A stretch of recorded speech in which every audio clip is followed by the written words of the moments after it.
I was looking in the wrong spot. Over there. Hey everyone, Kelly here from kelliechasse Fine Art. Last week I did the watercolor feather, so this week we're going to do the alcohol ink feather. Came out totally different, but they're fun, they're whimsical, and I think you're going to like it.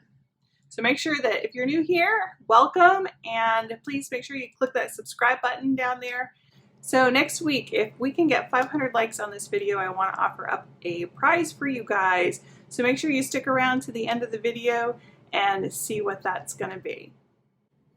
So let's get ready to paint some cute little alcohol ink feathers. Now when I started this, I didn't have a plan. I never have a plan. I just have fun painting, and I'm going to be using the Panada inks for this one. Lots of gold in this, and I'm starting out with just the Baja blue and shaping the feather. Now you will notice with alcohol inks, because they are so fluid, they run a lot more than what the watercolors do.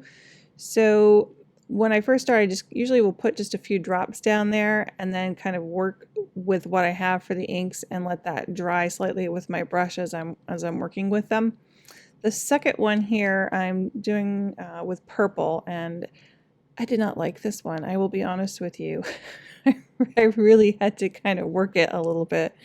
So I'm going to go back to this one, but I was trying to work it with a little bit of silver in here, and the silver didn't want to show up on the purple at all. And I added just a little bit too much ink to the top there, so it was pretty top heavy. So it got a little bit larger than I wanted, and you know what? That happens with inks. You just got to kind of go with it.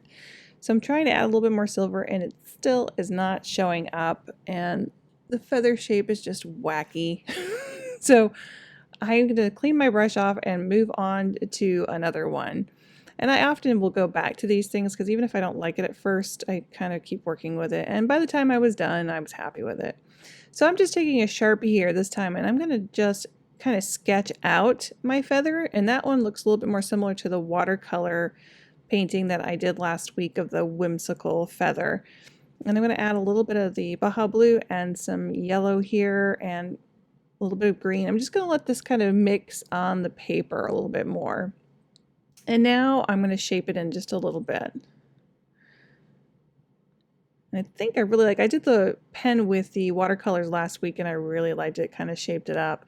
Let's throw a little gold in there, and I really like that. I like that with the three colors a little bit more than I did the first one with the blue.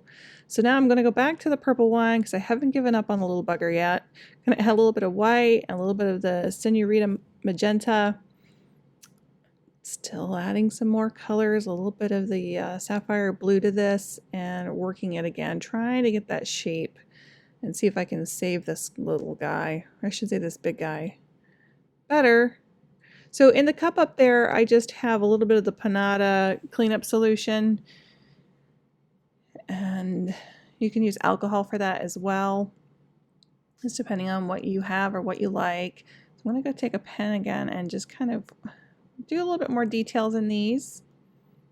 So what I love about the pens, because you can kind of add a little bit more details to things.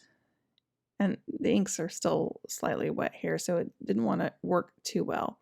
So because I like that one on the right so much, I'm going to add a little bit more of the yellow and the blue and green to this to kind of pop that feather out a little bit more. Make it a little bit bigger since that purple one in the middle is so large. Adding a little bit more gold again, and I think I'm going to throw some gold here in this one with the purple as well. Yeah, that's better. I'm liking it better now. And we'll throw a little pink one down here. Adding a little black to that.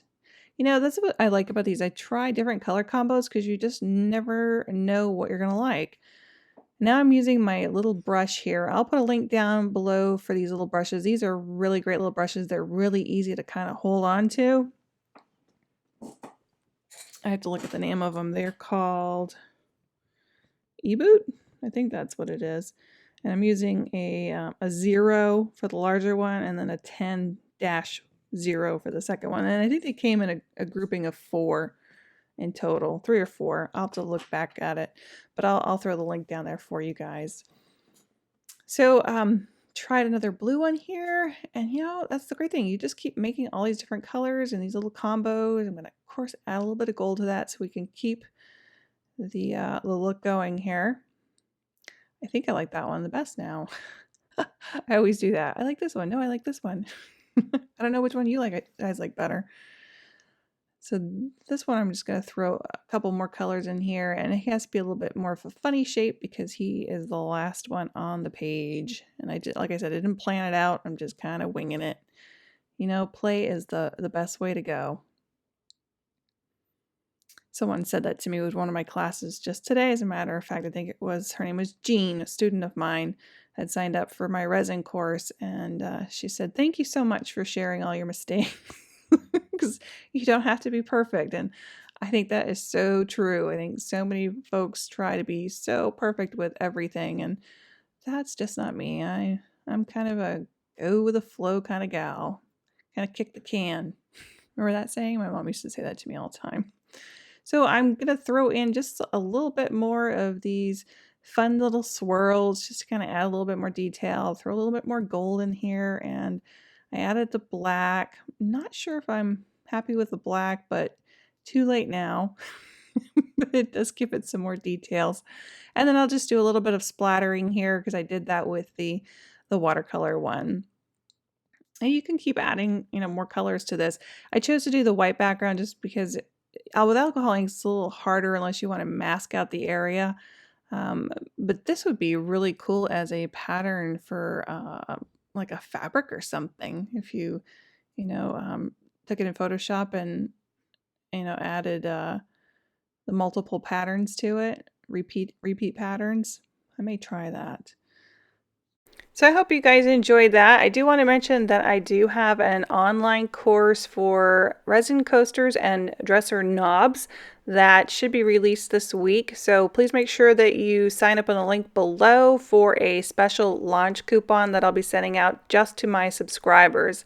And as far as the gifts, since you guys stuck around to the end here, if we get the 500 likes next week, I am going to be offering up this free resin course